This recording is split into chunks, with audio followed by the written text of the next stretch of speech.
ভালে আছে, বহুত দিন দেখা নাই।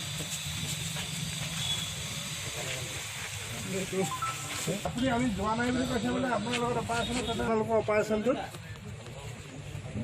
কৈছে বোলে পুলিচ যোৱা নাই বুলি কৈছে। আমি দেখাই দিয়া অকণমান আমি চেষ্টা কৰিম। এইটো একচুৱেলি আমাৰ ইনফৰ্মেশ্যন আছিলে, গুপুত খবৰৰ ভিত্তিতে কামটো মানে কৰা হৈছে। প্ৰায় গুপুত খবৰ আহে যদিও আমি গ'লেও মানে তেওঁলোকে ৰাস্তাত কিছুমান চিয়া দি থকাৰ কাৰণে আমি কিছুমান কেছ ধৰিব নোৱাৰোঁ। সেই কালি তেনেদৰে খবৰ আহিছিলে আৰু মই লগে লগে আমাৰ ছাব ইন্সপেক্টৰ বিনয় গগৈক পঠালোঁ। পঠাই লগে লগে পদুমনি তিনিআলিতে গাড়ীখন 5 আলি দিশৰ পৰা আহিছিলে আৰু ৰখাবলৈ ছিগনেল দিয়াত তেওঁলোকে আমাক দেখা পাই মানে গাড়ীখন আঁতৰতে ৰখাই পলাই গুচি গ'ল। তো গাড়ীখন এৰি থৈ গ'ল যেতিয়া আমি নিশ্চয় সন্দেহ হ'ল। আমি চালোঁ, ভিতৰত দেখিছোঁ যে আপোনাৰ দেখিছে 200 লিটাৰ 3টা ড্ৰাম এইখন গাড়ীত সোমাই আছে, ইকো গাড়ী।